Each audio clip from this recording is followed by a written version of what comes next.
My guest today is Helen von Dadelszen. Helen is a communication and vocal coach who helps thoughtful professionals speak with greater clarity, confidence, and presence, particularly in high-pressure situations such as presentations, meetings, interviews, and leadership conversations.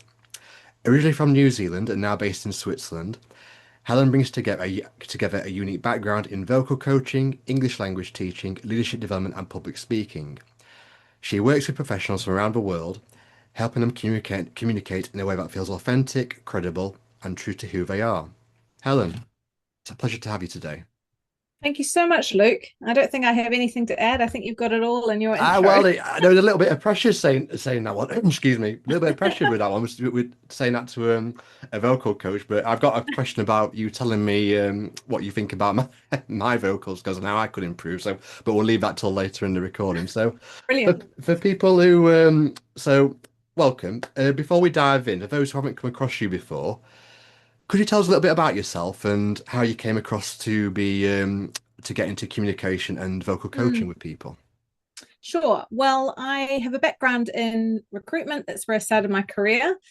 And then I came to Europe to see a bit of the world and ended up teaching some English and working in events for nonprofit. And that is really where I first realized that it almost physically pained me to see such smart people presenting their research, but in such a dull, unengaging way. And of course, they weren't taught that. They're experts, they're expert at experting in their field, but not in communicating it. So you will have seen this as well, at these international conferences, and the person stands up on stage with their PowerPoint, turns around, and then go da, da, da, da, da, da, da, and the audience goes to sleep. And that's not to say that the research isn't brilliant. It's just they don't really know how to translate that for an audience. And so that's what I started looking at when I was made redundant almost 10, no, 11 years ago now. And I was like, well, if I want to go on my own and do something different now is the time. And so I come from a family who's very theatrical.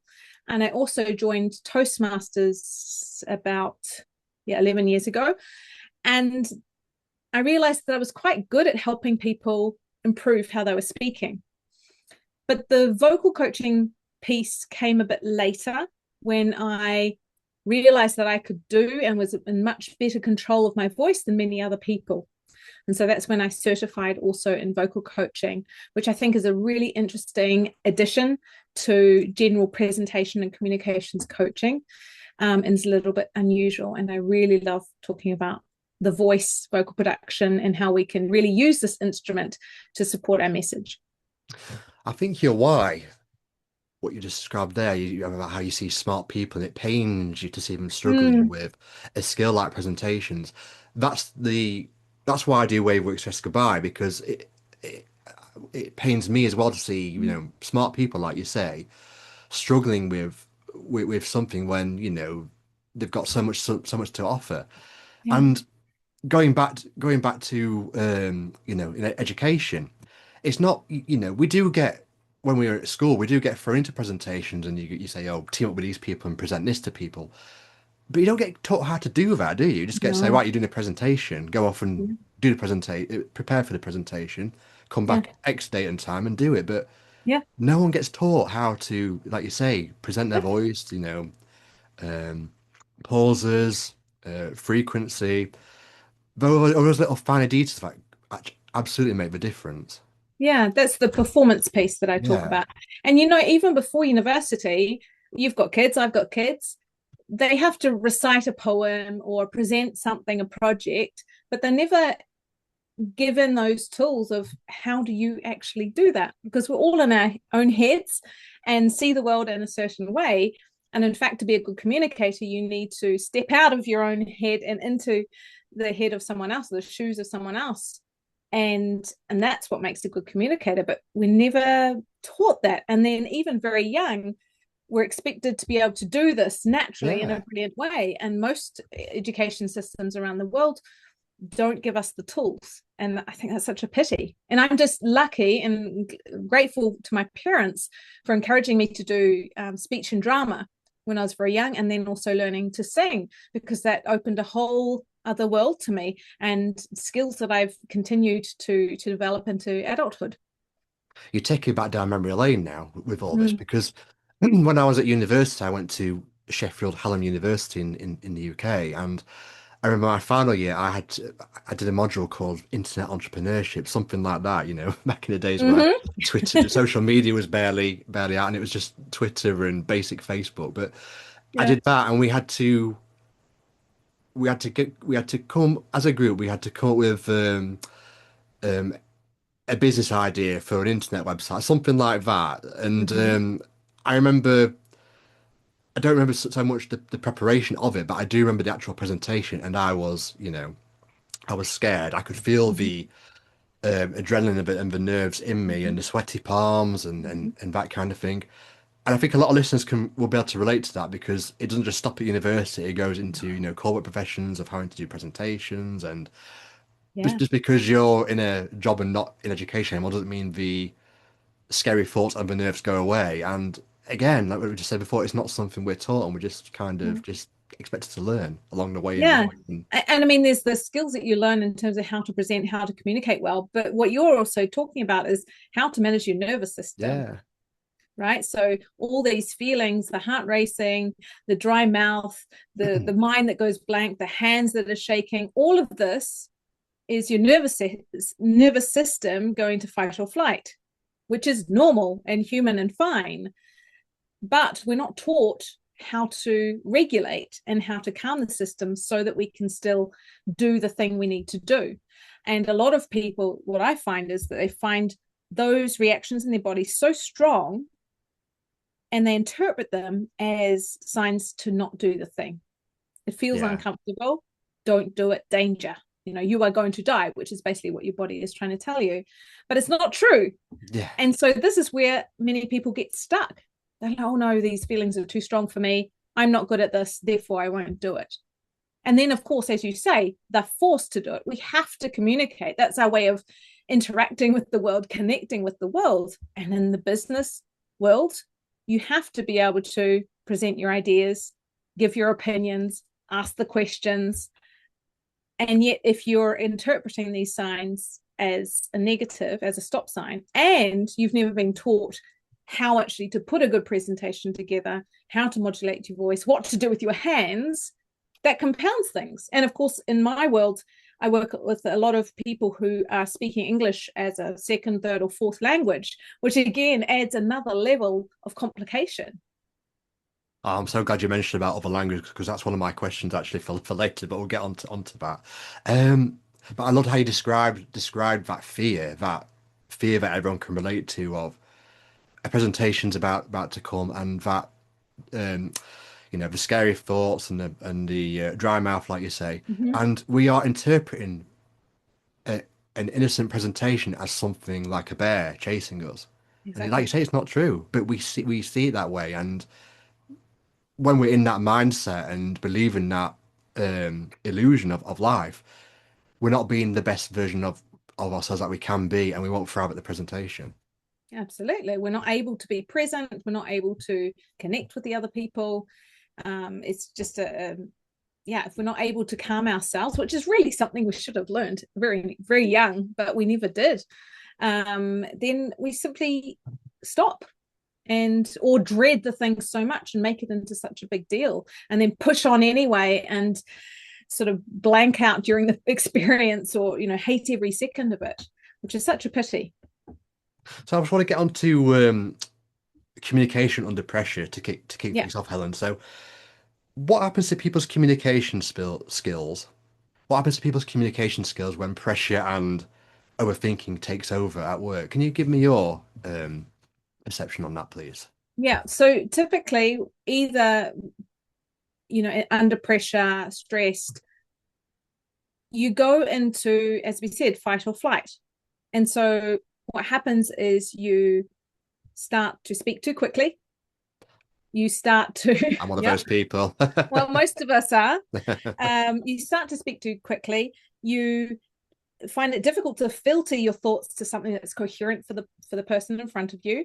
You add unnecessary details. For example, I hear that a lot, and so the clear communicational message you want to get across gets muddied in this, and then it doesn't land, and then you walk away and you've wasted time, like the number of meetings and interactions that are wasted because people are not in the best frame of mind and regulated their body in a way that they can be productive. I mean, it must be costing the world millions every day, honestly. When I was a project, it's interesting you mentioned meetings because when I was a project manager, um, a few years ago, I'd have my stressful day, Mm-hmm. and I'd get pulled to an unexpected meeting. And you're absolutely right. I can relate to that. I wasn't present because I wasn't in the right frame of mind for it. I hadn't Mm-hmm. done Prepared. anything to, Mm-hmm. regulate my nervous system like you say, or had the awareness that what I was going through in my mind and what I was feeling through my body was just something that wasn't true. And Mm-hmm. I wasn't the best version of myself in the meeting. I mean, the meeting was how we said what was said, and we probably came to some sort of good enough outcome. But imagine if I was educated in how to, relax myself, how much better those meetings could have been and how more productive I could have Totally. been for And for me and my company.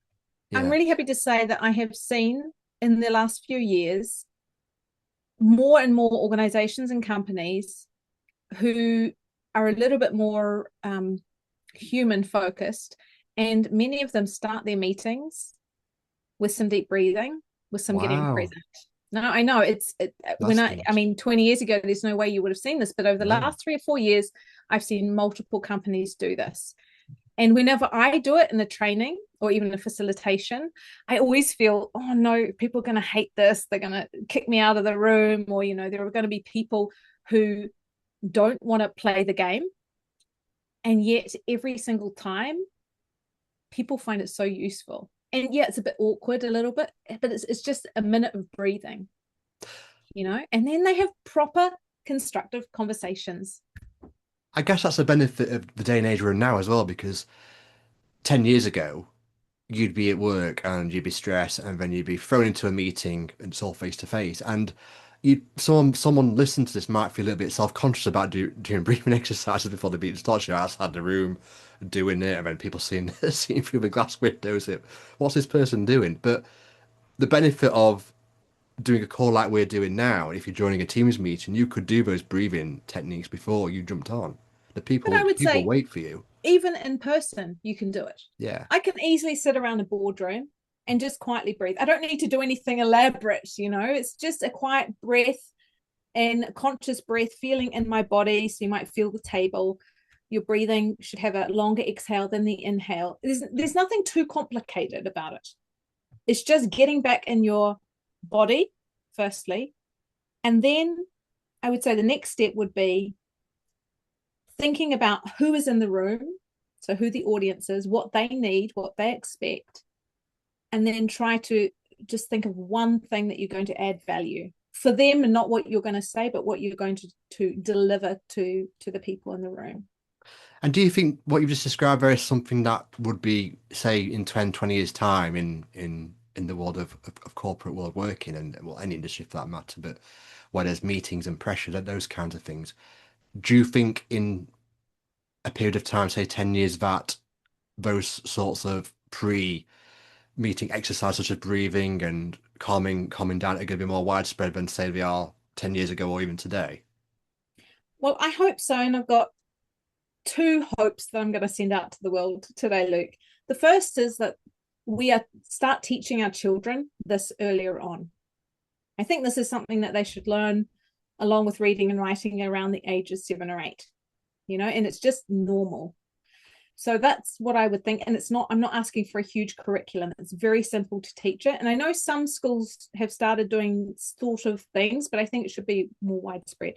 And the second hope that I have is that with the technological advances, with AI supposedly doing a lot of the work for us, that we can take a bit more of a break.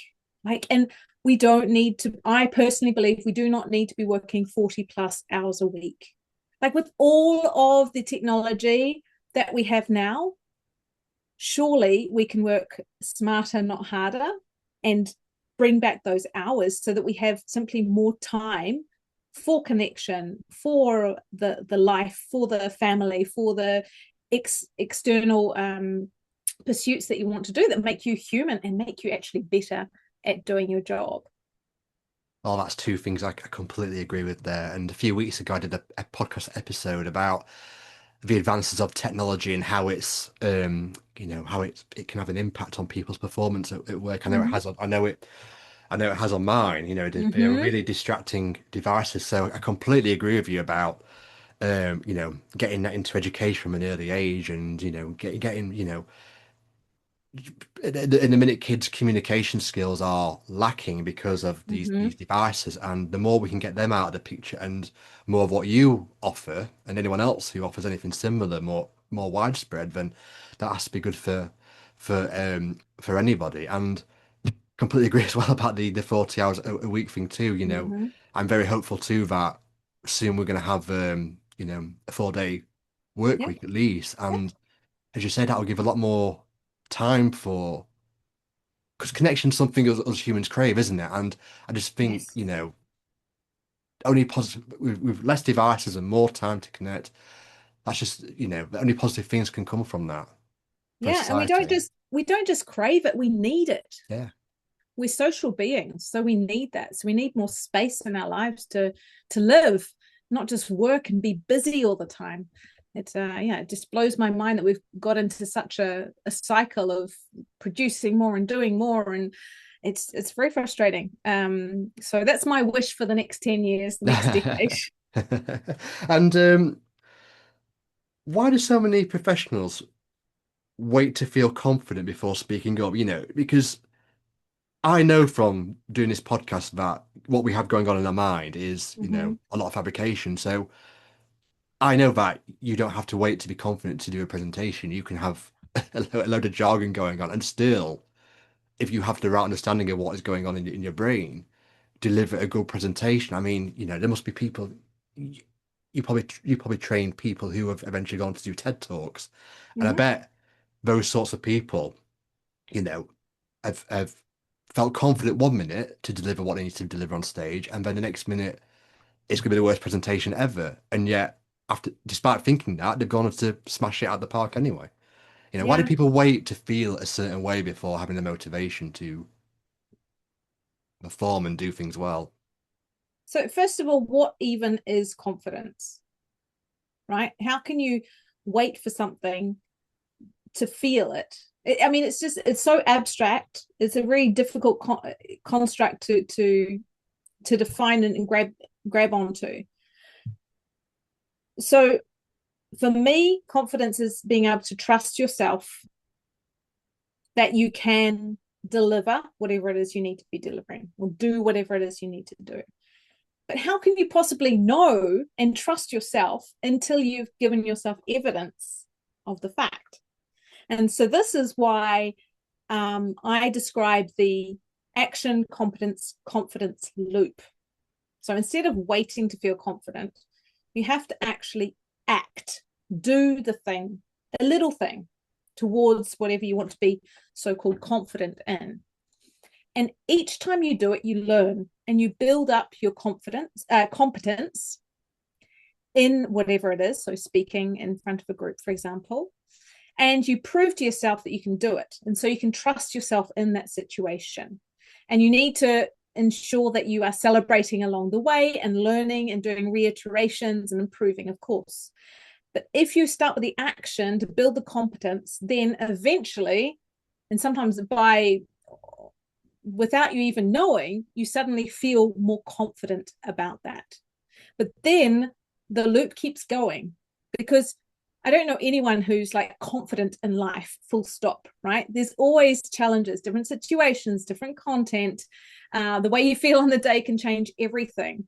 So I think the idea of having this loop really helps. Confidence doesn't fall from the sky. You're not born with it or not. It starts by acting. taking those first small actions to build up your confidence, so you trust yourself and then you build your confidence. I think what hit me like a ton of bricks was your very first words. What is confidence? You're right, Right. absolutely right, absolutely right with that. What is it? Because it really is just something we've made up in the outside world. You know, someone does something well or does something in a certain Mm-hmm. way to do something well. That's confidence, and Mm-hmm. they do the total opposite. That's not. That's a lack of confidence. It really is something we've innocently made up as, and you know, and innocently along the way, a lot of us have deemed that to be truth. Yeah. And I Yes. mean, we can define what looking confident is, right? We all know, if I ask any group, what does a confident person look like? We know it's shoulders straight, the chest open, hands open, smiley face, making eye contact, chin up, grounded, not swaying all over the place. We know this. We know how to look confident. We also know what confidence sounds like. And there are lots of flavors of the vocal confidence, but we know it's not speaking too quickly. It's not having too many filler words, like these words. It's being clear in our message. So all of this stuff are actually techniques or skills that we can build, right? So instead of waiting to feel confident, act to build up your skills to look naturally confident and to sound confident.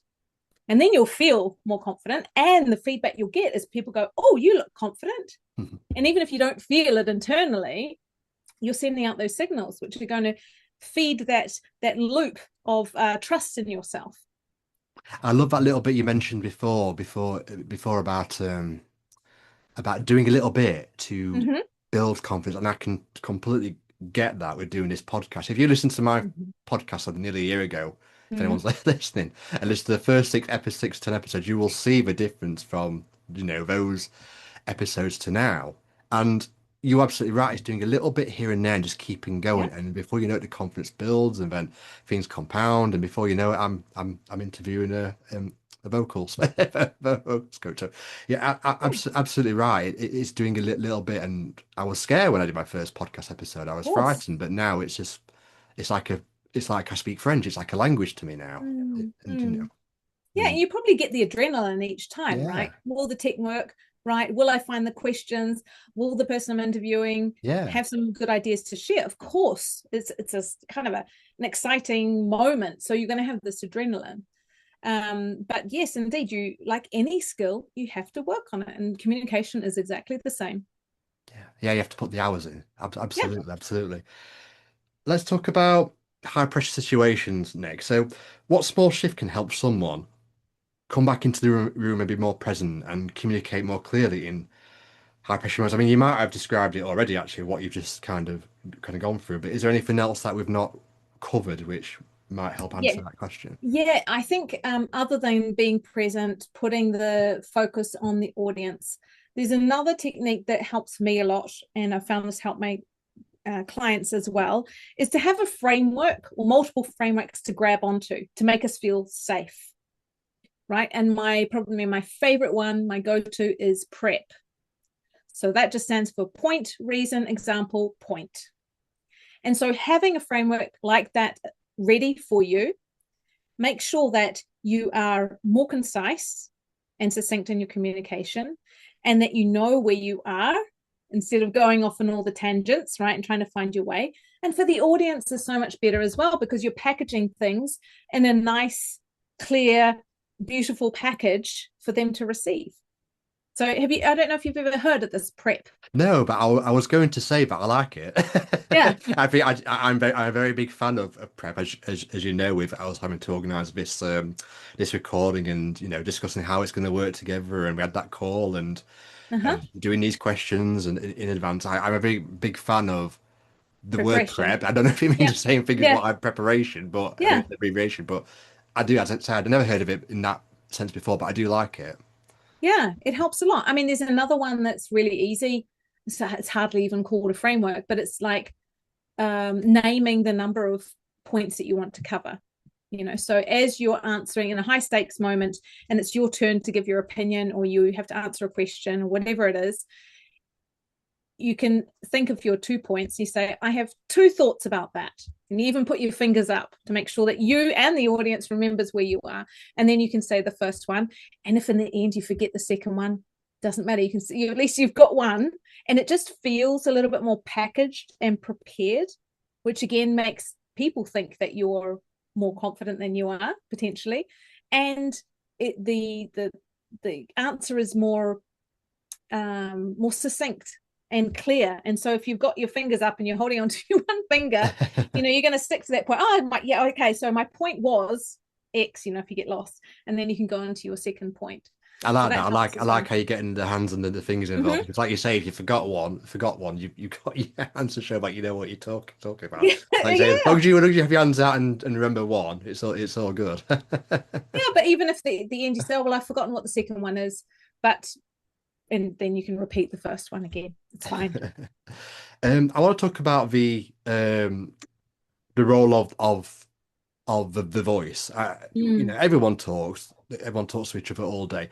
How much of communication is actually about the words we choose compared with our tone, voice, pace? But we can all say what we want to say, right? But how important it is how we say it.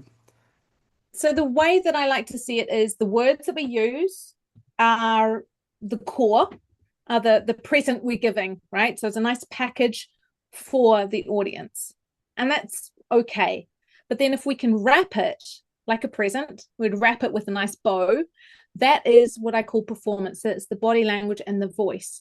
And for me, the voice is more important because, what can we say today? I'm going to use it, try to find a phrase that I haven't used recently. It's really hot today. It is. For anyone listening to this podcast in winter, it's in the 30 degrees mark in Europe. So yeah, But when I say that it's really hot today, how does it make you feel when I say it that way? I for Does it sound like me I care? It's really hot today. for me it kind of just feels like a statement. There's not much kind Yeah. of emotional. It's more straight to the point, if that makes sense. Whereas Yeah. if you say it like a little bit different, like, oh, it's really hot today, isn't it? It's kind of inviting a conversation back more. Yes. Yeah, exactly. So what you did there is you added a little bit of pitch, Yeah. which is the variety in the voice. So rather than being monotone like I did, and you made it a little bit quicker, which changes completely. It's really hot today. Yes. It's really hot today. It's Yeah. really hot today. I Really hot today. So you can play with the same words and it can give the other person a totally different feeling. And I think a lot of people don't think about how they're using their voice. And they think, oh, why did that person get annoyed? Or, I was giving a compliment. Why didn't they think I was, why weren't they happy? Well, probably because you were being incongruent with the words you were saying and how you were saying it. I'm really proud of you. You did a great job today. Wow. Okay. Well, I'm really proud of you today. You did a great job. Yeah, you can see Right. the difference, can't you, Yeah. between and And it's something I've never really thought about too much until we're having this conversation but I right know, and now. that's why Yeah. I find this fascinating because most people haven't. And what I'm doing is not magic. It's not even acting. All I'm doing is I'm putting a different emphasis. I'm actually thinking about a different emotion and I embody that emotion in my voice. So it's really hot today. I sound like I'm telling you a secret, right? So it's nothing magical that I'm doing. I'm just putting a different emotion. And I think this is a really fun experiment to do with people. And this is also why I think in preparation, it's really important to say the words out loud.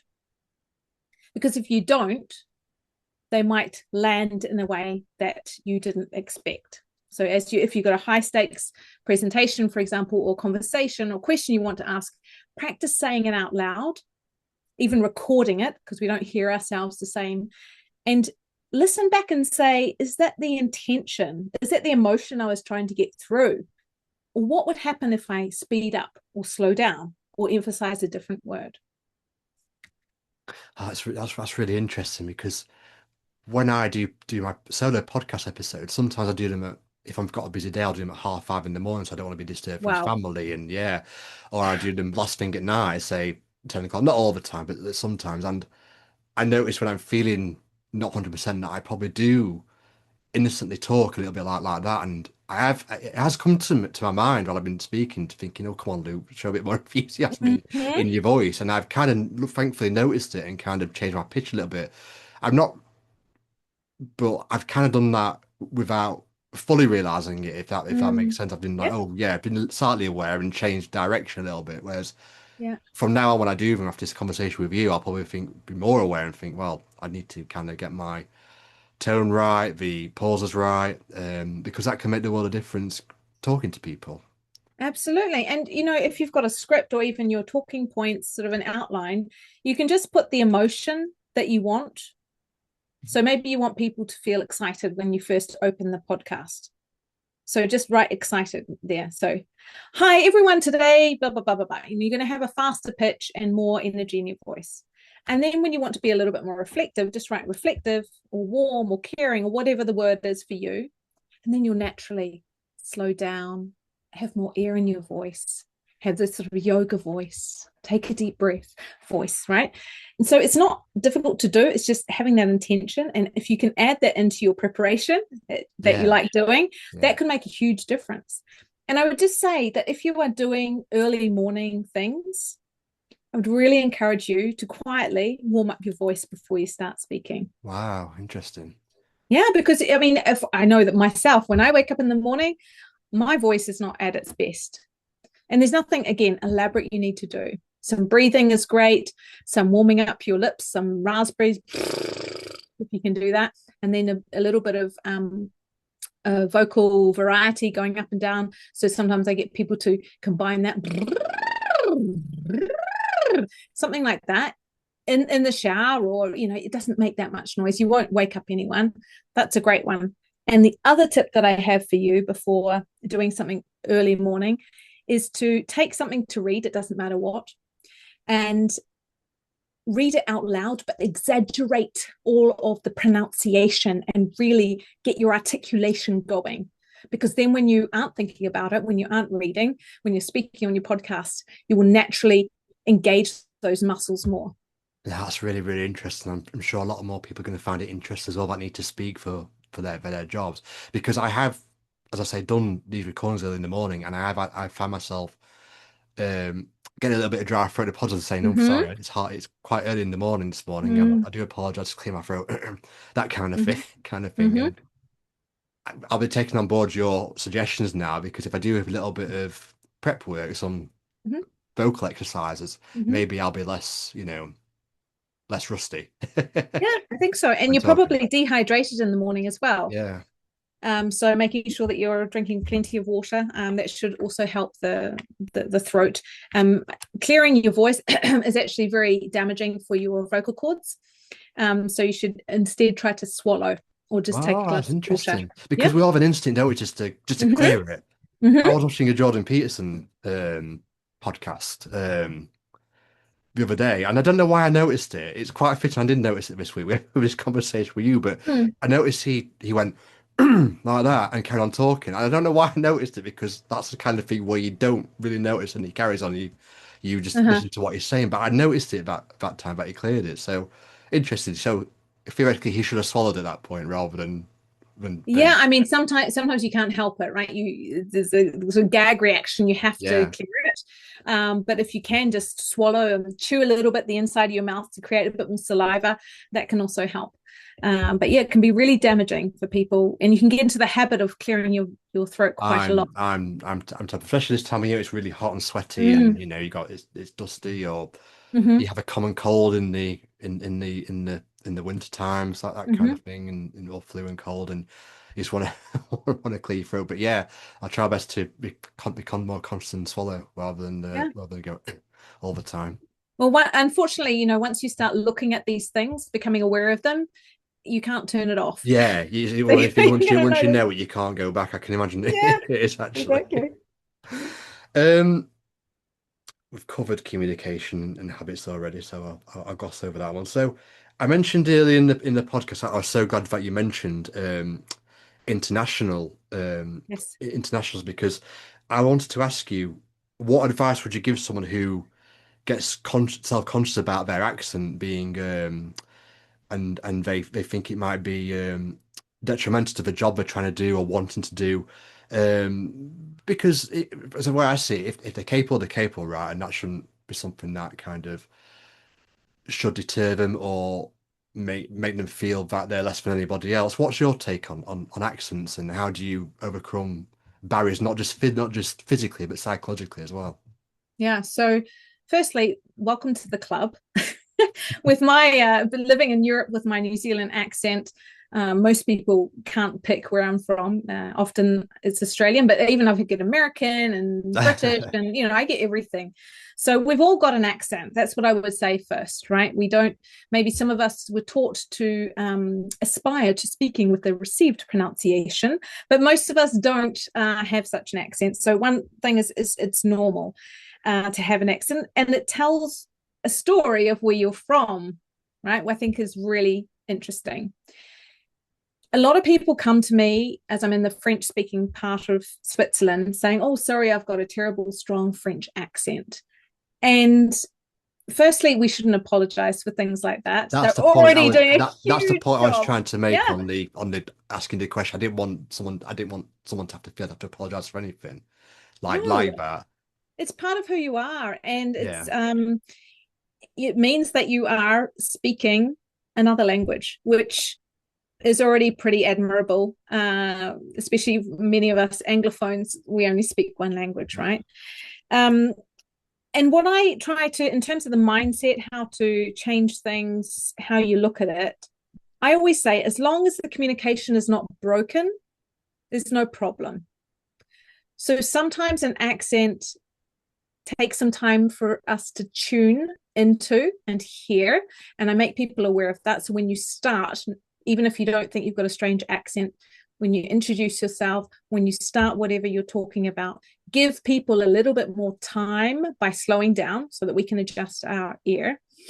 And then the only other thing that I've seen in a very consistent way with strong accents is often it's because people are mumbling. It's not really the accent. Usually they're not moving their mouth enough. So they're speaking like this a little bit, which is really hard to understand in any accent, right? So getting them to move their mouth and lips around the words and slow down, that can make a huge difference. Does that help? It does help, and I'm really, really, really delighted that we've talked about this because I've got a lot of international listeners who listen to this podcast. I know it from looking at the listening stats, so I do know it's a question that will be quite popular with a lot of people. I used to work in a call center when I was 20, after I'd just done that presentation, so it's my first job when I was about Mm, 22, and I loved talking to with with people who didn't speak English very well because I was really patient with them, and and a lot of people weren't, but I was really patient with mm, them, and they liked me back because I was patient with them yeah, because, and also, I didn't like speaking with British people because British people just really annoy really really just complaining all the time and stuff like that. Whereas, with um a foreign caller, it was different because it was a different type of call of having to understand one another to get through yeah, the phone call, and I preferred that much more than being shouted at on the phone. yeah. Totally. And Yeah. I think that comes to also something that I always try to encourage people to be kind audience members, right? And for us Anglophones, in certain ways, we're very fortunate that we were born where we were born and brought up in a language. And I think we don't take on enough responsibility for the fact that other people are trying really hard to speak our native language. And so I would encourage native speakers, and I don't like that term, but first English mother tongue speakers to slow down and enunciate clearly, which is also our responsibility, right? Because it's not just listening for the other person, but it's also how we speak to them.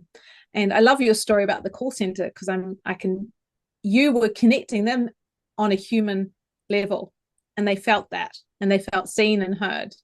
Yeah. And it just reminds me of when I was living in Scotland and I was working for a cancer charity. And every time I saw the phone number of the Northern Ireland office, I would have to put my hands over my other ear and close my eyes and really concentrate on what they were saying because it was so hard for me and so foreign for me, right? So it's not just for non-native English speakers that we have challenges with some of the accents. There are some Absolutely. movies and series, and sometimes I'm really tempted to put on closed captions to so I can actually understand them because it's yeah, we've got into a habit of just blah, blah, blah, blah, our words, and it's not very kind. I do exactly that with American TV shows, American films. I put subtitles on now because I kind of miss what's Mm-hmm. said. And it's strange, isn't it? Because it's the same language, it's English, Mm-hmm. but because of the accent, I kind of, I need the subtitles to give reassurance Yeah. that I've understood what they've said correctly. Yeah. And Ireland, I can completely relate to that too. I used to when I was a project manager, I used to cover Irish building sites over there, and I did it for about 5 years. When I first started, absolutely, I really struggled to Mm-hmm. take in the accent. But it's funny, isn't it? Because as the years went on, Mm-hmm. I got it. Yes. I got all I kind of just understood, and I still today because of that experience with the Irish accent, I completely. It's very rare I'm like I didn't understand that Yeah. anymore. We I tune. do it because Yeah. it's tuned in my brain now from Tuning when I your worked with yeah. Irish You people every tuned your day. ear.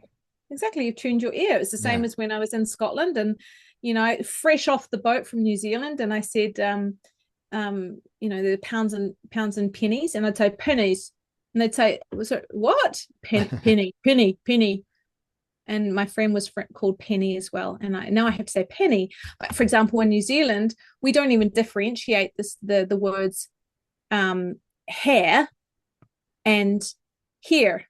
Now I do because I taught English and I had students repeating back to me, and I was like, oh, that's actually wrong. But in New Zealand, we forget about the differences. We just say it all the same.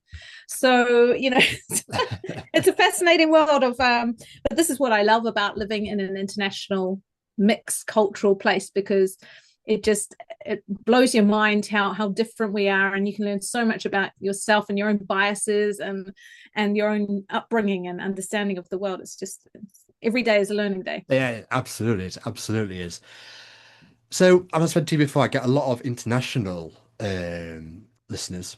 A lot of those people are managers, leaders, in roles where they've got to kind of, lead a team and lead by example. Hmm. What communication mistakes now do you see these types of leaders making without realizing it? So you might have had people in leadership positions before have come to you and they've like and they've come and said, for example, something like, I can't get the message across to my team to do something. Is it this? Is it that? And you've come to a solution and then it's kind of helped them. Could you give an example of that for us? Yeah, I think there are usually a couple of different issues at play. I'm thinking now of a VP um, of what's it called? Development. He's an engineer in a med tech company, and what I realized with him was he assumed everyone else had the same level of understanding as him. He didn't realize that. But in this communication, I realized that he'd just make the point and he'd just assume everyone understood all the whys and the hows and all that. And so we're working on him taking the audience where they are and thinking about where he wants to take them rather than just saying the thing. Right. And I get this a lot with my academics as well, who are so focused on their research, their small, very detailed, very intelligent area of the world. And they forget that the rest of us live on a different planet. And so I have to teach them to sort of be more audience centric, to understand, okay, what kind of background would they need? Does your audience come from? What level of detail do we actually need, depending on what the outcome of the conversation is? And using things like metaphors, can be really, really helpful to shortcut the gap between the knowledge gap between us. Yeah, I think it's really interesting what you said about how you're when you said your example person Mm. said something to the team and he assumed they got they got the Mm-hmm. message right because that's the point I'm making this podcast. We all live in our own world, Mm-hmm. regardless. The fact he said what he said, and in his mind that he thought the rest of the his team or her team Mm-hmm. had got the message, whereas they hadn't, and it's kind of frustrating, but it's not the other people's fault if they didn't hear it and didn't resonate it. It doesn't stay there. Mm-hmm. It's like talking to a child. I've learned that with my own kids, and you probably did with yours when they were a little bit younger. But you talk to them, and they hear you, but they don't hear you at the same time. When you, I think, like we just described, you say it in a different way or get on their level and then say it, and then the message kind of clicks. And it's the same with adults in a way as well. People have to hear it. I remember Mm-hmm. someone, I can't remember who it was now, but it's always stuck with me. Him and his wife were in the kitchen cleaning, and the man did the pots and cleaned the surfaces. And the partner was happy that he'd done that, but at the same time, she was annoyed because he missed a little bit, and she was annoyed that he missed a little bit, but he didn't see it. So if Mm-hmm. it's the same thing, Yeah. if he didn't see it, he can't kind of process it to do the action to not miss that spot. And that's the example I'm trying to think of. We have to kind of process things and think, penny to Yeah. drop to do We're something. all we're all wearing different lenses, Yeah. right? We all come at the problem or the situation with a different experience and understanding. And so we need to put on the other person's glasses and understand that. And, there's active listening questions that you can ask for understanding. And there's also what was really helpful for him was this prep framework. So he was just giving the point and expecting that to be enough. But I said, no, remember the rationale or the reason behind the point. And then if you can give an example, even better, because that really colors your point. So that structure for him made a huge difference. Excellent, excellent. Um, how do you help? So how can I phrase this now? So I think sometimes people try to be. I think the workplace is a good example of it. Actually. I think the workplace is a great example of this actually, because I think people try to be something they're not to kind of get a message across, like we said, or get a task done.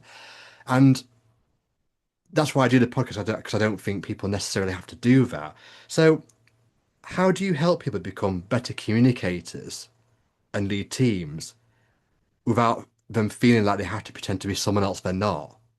Mm. Does that make sense? Have I word phrase Yes, that yes, well? yes. No, I get that you're talking about, yeah, pretending to be someone else, being performative and that sort of Yeah, thing. because I imagine there's a lot of people out there, like leaders who run teams and they do something and then instantly regret it.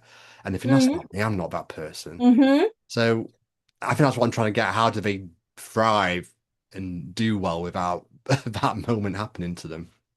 So I start right back at the beginning, which, and you hinted at that, is to be intentional. So the first time I meet you as a leader, okay, now you're the podcast host, but if I was to meet you and you're my boss or you're my colleague and you wanted to have that first interaction, what would you want me to say about you following that first interaction? Oh, Luke, yes, he is so dot dot dot. What is that dot dot dot? So I get clients to define what is true to them, their values, and how they want to be perceived in different situations or in different roles, right? Because we all have multiple roles. But imagine you as a leader, how do you want to be perceived? Typical things, but they can vary. Engaging, interesting, sharp, warm, empathetic, professional, right? So these kind of adjectives. And everyone, what I find fascinating is even though you can say, oh, maybe there are 20 of them, everyone is different. And when you hit on the thing that is true for them, that is really powerful. Once they're able to recognize a value that they have in a way that they want to be perceived and that is true to them, that is like gold. But that's not the end. Just having this word or 3 words is only the first step. But once we've got that, it's like our North Star. And then what I get them to think about is, okay, if this is true, if you want people to think you are sharp, what does that mean in terms of the way you communicate? Right. And communication is huge. So it's the words you use, it's the silences you give, it's the questions you ask, it's all of these things. It's how you use your voice. It kind of comes back to what we were talking about with your script and putting emotions there. Right. But if you're intentional and you want to be engaging, then engaging person, what do they sound like? What kind of messages? How are they formulating their information? They're giving stories, right? They're using lots of vocal variety. They're also giving space for other people. It's not just a one-way conversation. So it really helps us define how they want to create their own communication style. And then we see what the delta is between where they are and where they want to be. And we work on that step by step. I can relate to it in my own podcast journey because, Mm. or the journey I'm trying to not just trying to be a podcaster, but a work stress coach as well. And Mm. when I've kind of been the real me and done Mm-hmm. like I am now with you, Mm-hmm. and been in that position rather than try and be something I'm not, I've done so much better Yeah. than just trying to be something different, Yeah. different. And I did a podcast episode a couple of months back about leadership and the best way to lead a team. And I put and I can't remember the episode from start to finish now, but I think the main um point of the message was deep listening. How do you feel about listening? Because I guess without deep listening, you can't respond as a good communicator without deep listening. Yeah. Deep listening is, I don't talk about it so much because I think it's just such a core and normal thing Yeah, to do. Um, and but it's not just being silent, right? I think a lot of people think that listening is you are receiving and that's it. But deep listening is paraphrasing back, what you're hearing, asking questions, um, and for me, really importantly, tuning in to the other person, right? So we get back to that emotion that we're feeling that's behind the words. It's the typical, especially in a heterosexual couple, where the woman says, "I'm fine," and I've not heard the that man, one before. oh, have you not? Yeah, right. And we all know that that's not really fine. Even the woman knows she's saying this, it's not really Yeah, fun. But it means, I'm something's not right, but I'm not ready to speak about it. yeah, Right. And that's okay. You don't need to prod further, but then it'll be good to come back to it later. So feeling the feelings behind the words and giving space, I think is really important. And it's hard for us because we're so in our own head, right? We're so egotistical. We've got our own concerns, our own stories, our own. And I see this sometimes with a lot of people, and they come in, they're like, blah, blah, blah, blah, blah. And sometimes it's not the right situation. yeah. And this can really break down communication and relationships. So I think we could all be better listeners, deeper listeners. But I think that's a whole other podcast episode, honestly, on listening. Now I have to listen back to your one.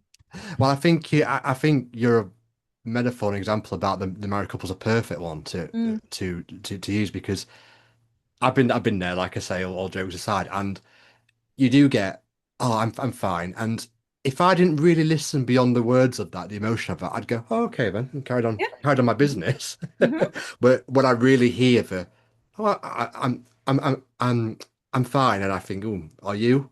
That's when communication's better. I listen more. I'm empathetic. I feel the meaning behind Mm-hmm. what she said, and there's a better result from that. Whereas if I don't hear it, don't listen to it, and move on, that's a worse result. Yeah. I heard once, I don't know if I'm going to butcher it, but in that situation, or often between, especially between sexes, I think we get this problem where, and you can ask, do you need a hug, help, or I can't remember the third one, but there are three, right? Can you remember what it is? We No. can also do this with kids, but I think it's so helpful, Yeah. because, and sometimes we don't know ourselves, right? We come into the situation, we don't know what we need, Yeah. but framing it, I think there are three H's: hug, help, and maybe to be heard. That's probably the Ah, last, so yeah, right? that makes sense. I was gonna Yeah. say heart actually, but I thought that doesn't Heart, sound no, to right. be heard. Yeah. Heard sounds Be like the heard. one, Yeah. the missing jigsaw piece. Yeah. Yeah, exactly. Because, the typical thing that a man would do is want to help. But sometimes, especially women, we just want to be heard. We just want to get the information out, and then through that process, we will resolve it. But really useful for kids as well. Brilliant, brilliant. So a question for you now. What's something you've learned about yourself through coaching other people to communicate? That it is a lifelong journey. Is that another podcast episode, is it? Well, no, but learning. I mean, we say we only teach what we need to know ourselves, right? Hmm. And I have learned so much during this journey in terms of my own flaws and what I need to work on. I mean, I'm constantly working on managing my nervous system. I still get very nervous before almost any event. Um, and tuning into what I'm telling myself, which is a really big part of the nervous system regulation. Um, and also that, what I'm doing now is more podcast interviews. I feel like I'm honing my skills, and I'm trying to, as we talked about before, trust myself more, that I will come out with something, an idea, an answer that is coherent, that makes some kind of sense, and hopefully sits well with someone else. So yeah, so much. Every day I'm learning something about myself. Trusting yourself more. That's huge, that one, isn't it? Because Mm-hmm. we don't really do that, do we? We don't really have much faith in ourselves that it's all going to be fine. I guess we can go back to presentations with that. If we only just trusted ourselves to know we can deliver and deliver Yeah, well. But yeah, we always seem to have faith in the we're not going to deliver so well and what we're thinking. I mean, not just presentations, but in just the game of life itself. Just trusting ourselves that we'll do well in any situation we come across, even if it feels uncomfortable, even if the situation outside of us is kind of difficult. We'll trust ourselves that we'll always have the right answer to grind through. And it must be true because I'm sat here now, I'm fine, and you're sat here now and you're fine. We always get to a point where find a way. everything's okay. Yeah, find a way. Yeah, absolutely. I mean, I think it's partly about the negativity bias that we have, Mm. right? So we're more likely to notice, oh, the answer that I stumbled over, or the example I couldn't think of, or the third H that got lost in the way. And so we're more likely to concentrate on those so-called bad things, or the failures, rather than the other 59 minutes that we've had this amazing flowing conversation with. Well, that's So I can what I can relate to what you just said there is interviews. That's a perfect example. You go into the interview, it went really well in the moment. When you're washing the dishes in the evening, thinking, I never said this, I never said yeah, that. Did I answer that uh-huh, question properly? Blah blah blah. uh-huh, Before you know it, an interview that went quite well 6 hours ago has yep, turned into a disaster. yes, But it was fine at the moment. yeah, yeah. But this is why I try to get clients to reflect as soon as they can afterwards, and note all the good things, because we Yeah. need to shine a light more on those than the negative. There will always be negative, and we have a tendency to focus on that. So to take some time to think about what worked really well and why, is really key to keeping the negativity bias at bay.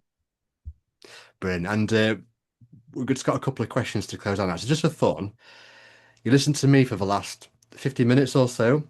If Mm. I was one of your clients, what would you say I'm doing well and what's one thing I could improve on? Because I do have my flaws. I'm one of those people, as I said before, that speaks very quickly. I'm probably doing it right now. Um, give me the good, the bad, and the ugly on Okay, okay. I didn't know you were going to do this for me, but okay. So I've been having this conversation. I haven't been tuning into that necessarily, but I guess what I would say is what you do really well is listen carefully and make sure that the interview flows in a nice way. It's not just rapid fire questions one way, right? To add in your anecdotes and your reflections, I believe, makes a much better interview and podcast. These are definitely the kinds that I prefer listening to, and actually being interviewed in this way. So I would say that's great. You also bring a lot of interest into your voice, vocal variety. So you don't speak with monotone. You sound like you care, and that is matched also with the visual, the smiling, the nodding, and that sort of thing, which seems petty in a way, but it makes a whole difference if you're not one of these people who give the feedback Mm, to encourage the person on the other side. In terms of areas for improvement, I would definitely say slowing down. yes, absolutely. And I would say there are two things you can do there. One is to, when you know you tend to speak too fast, concentrate on the vowels. Okay, So interesting. when you're concentrating on the vowels, you naturally lengthen or slow down the rhythm of your speech. Okay. Don't do it all the time, but when you notice that you're getting carried away. And the other thing is give yourself an extra micro pause in between your sentences so that you can formulate your ideas, because your brain is going so quickly, but your mouth cannot keep up. That's it, And yeah. I see this all the time. And if you just gave yourself a micro pause to gather your ideas, you probably come out with a more coherent full sentence without any filler words. That's really interesting, isn't it? Because I'm going to practice doing what you're Yeah, saying, do. actually. That's interesting, isn't it? Because a pause like that I could have done now. I didn't mean to do it. It just happened because I didn't know what to say. But a pause like that seems forever in a person's mind, and my mind for that matter. Whereas it's probably not that long in reality, and it probably is necessary and makes the world a difference to a talk. Do you know what? You eliminated all of your filler words in that two sentences just by being a little bit more conscious and slowing down. And I think with podcasts, most people have it on, I have mine on 1.3 times, right? So I speed it up a little bit. So if I find that someone is speaking too quickly, I find it difficult to listen to. And just giving that pause. I mean, the pause is fantastic because it allows you to take a breath. So you've got plenty of breath and you're not, coughing halfway through. Also helps with your nervous system to keep calm, because if you're speaking really quickly all the time, then your heart rate goes up and then you get more nervous or excited. And the other thing is it also gives your audience time to make all the connections in their own brain, right? Interesting. And that pause can be much longer than what you feel like it is, especially when you're the boss, like on the podcast, and no one's going to interrupt you. I think that's it, isn't it? I think I'm that used to kind of being in environments outside the podcast um where I'm kind of conscious about what other people are thinking. And like you say, I'm in control. Like I can feel in control with slowness and pauses. Pauses and vowels, I can work on Cool. that Love it. over the next Love few it. podcast episodes. Great. That's Um, exactly it. There's no magic. You just need one or two techniques to yeah, start working on and create a new habit, it new doesn't way of sound speaking. that difficult on paper to work on, really. The And difficult thing is it's a habit, mm, right? So you've got into a habit of speaking this way. And so what is the habit that you want? And just the more you do it, the more the repeated behavior I becomes a mean, habit. it's something I can practice outside recordings, isn't it? Of course. Just talking to Charlotte, my wife, and the kids. Yes. Yeah. Well, that's what I usually say. A low stakes environment is the best place to practice. So around the kitchen table, hopefully it's not too stressful. And you can try, I've got clients who use more vocal variety around the table. The kids don't notice. Or reading a story at bedtime. That's a great place to practice. Everyone's relaxed. The kids are never going to complain that you're putting too much interest in your voice when you're reading a story. Yeah, absolutely. Reading stories is another good one. Um, what are you most excited about for yourself for the rest of 2026? You got any projects? Anything you're working on right now? This is your moment to share what you've got planned between now and the end of 2026, and so people can be aware of what you're working on and what you can offer. Sure. I don't have specific plans for 2026, but I am getting to the stage where I'm going to set a new date for my on stage event. So I tend to have them every 18 months, but I take at least 6 months to get over the last one. And I'm like, oh, never again. But I know it's a really valuable experience. I get people on stage, I help them manage their nervous system. I live coach them in front of everyone. Everyone in the audience learns. It's a big proper theatre. So it's a great experience. And last year, I also had some keynote speakers as well. So I provided the stage for them to work towards a bigger presentation. So I'm feeling like I'm getting the motivation to set a date for early 2027 to do that. And that is something that I need to plan in advance and work with speakers for at least 4 months in the run up. So it's something I'll probably be releasing in September, October. That's Ah, happening. excellent, excellent. But the other thing I'm loving at the moment is getting on podcasts to talk, particularly about my book, Courageous Action. I was going to do books right next to you. You read my mind. Is that another skill you have? That was the next question. Seriously, it was. So, Oh, excellent. over you go. Over to you.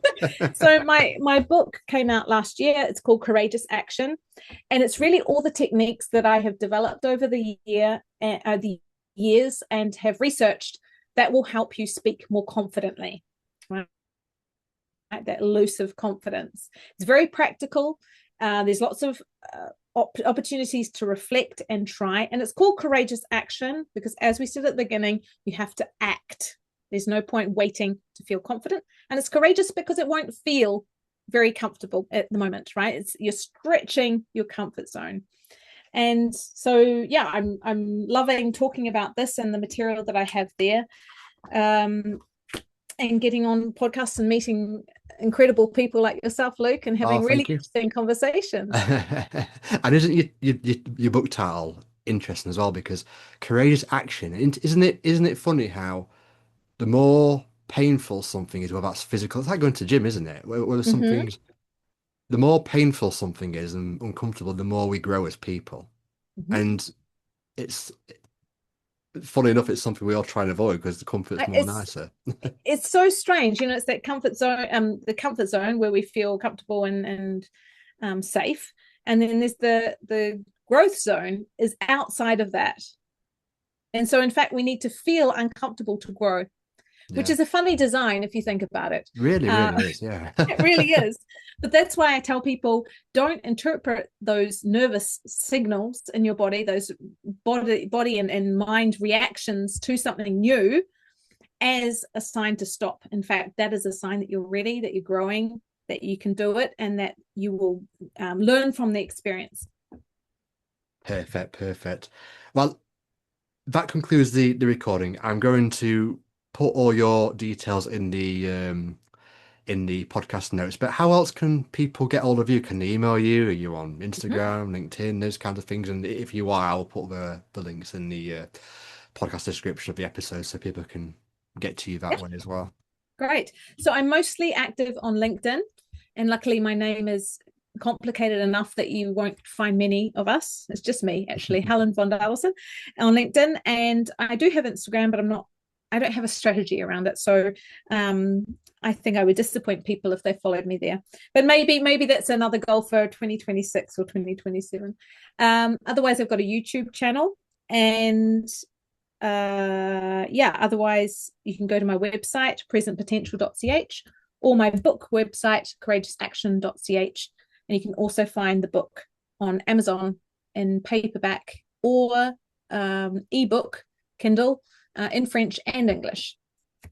Wonderful stuff, wonderful stuff. And you mentioned your YouTube channel. Mm-hmm. This recording will go on my YouTube channel. So what I can do is I can collab with you. So you'll be Brilliant. credited on the video just as much as me. Oh, I'll look out But for yeah, that. I've really enjoyed this. I've learned so much more than I thought I was going to learn, and I'm more than I could bargain, more than I bargained for, and I'm sure a lot of listeners are going to really take interest and take all the advice you're getting on board. to help them wave work stress goodbye, I guess. Yeah, brilliant. Well, thank you so much for having me, Luke. It was really a pleasure. No, no, pleasure was all mine as well. Thank you, Helen.